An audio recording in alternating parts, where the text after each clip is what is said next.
মাঝে মধ্যে হাসপাতালের আইসিইউতে যাওয়া। কোথায় যেতে হবে? হাসপাতালের আইসিইউতে, যেখানে প্রতি মুহূর্তে মানুষ মারা যাচ্ছে।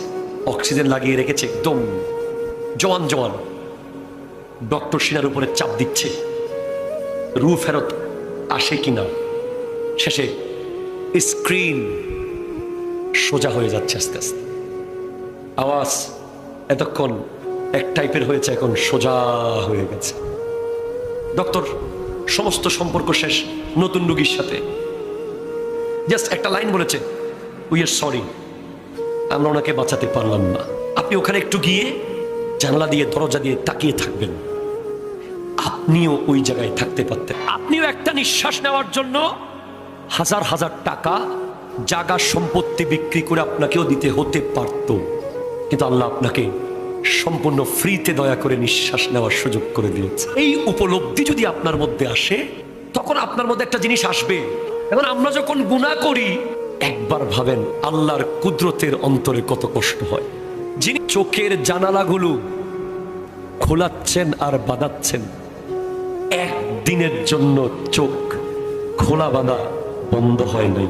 আমি আপনার মসজিদের গেটটাতে গিয়ে যদি এখন 10 বার টানাটানি করি, আপনি বলবেন হুজুর কবজা নষ্ট হয়ে যাবে, প্লিজ এতবার টানাটানি করিয়েন না। আর আল্লাহর দেওয়া কবজা দুই চোখে বছরের পর বছর যখন তখন চোখ খুলেছি, যখন তখন চোখ বন্ধ করেছি, কোনো পারমিশন লাগে নাই, কোনো টাকা লাগে নাই।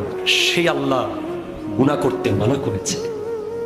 এরপরেও যদি আপনি ঠিক না হন, আপনি আপনার এলাকার কবরস্থানে একটু যাবেন, কবরের পারে গিয়ে আপনার দাদার সাথে কথা বলবেন, দাদা কেমন আছো? দেখবেন কোনো আওয়াজ নাই। চাচা কেমন আছেন? আওয়াজ নাই। বড় আব্বা কেমন আছেন? আওয়াজ নাই। কিরে, আপনার বড় আব্বা আপনার বাবার যখন ছিল, হাঁটলে এলাকা কাঁপতো, আজকে আওয়াজ নাই, ঠিক কিনা? বিজ্ঞানীরা বলছে 3 দিনের ভিতরে পোকা চলে আসে শরীরে। হাদিস বলছে 99টা সাপ আসবে কবরে। গুনাহ করার আগে ভাববেন, আপনার বেডরুমে একটা সাপ ঢুকলে আপনি আর সারা রাত ঘুমাইতে, যতক্ষণ নিশ্চিত হন নাই সাপটা মেরে ফেলেছি অথবা বের করে দিয়েছি। 100 স্কয়ার ফিটের এই দিক থেকে এদিকে দৌড়াদৌড়ি করে নিজেকে বাঁচানো যায়। কবর ছোট্ট, 99টা সাপ ঢুকলে ওখানে আর কোনো জায়গা থাকবে না। মুখ দিয়ে ঢুকে যাবে, পেট দিয়ে বের হবে, পেট দিয়ে ঢুকে যাবে, নাক দিয়ে বের হবে। এমন বহু দৃশ্য পৃথিবী দেখেছে।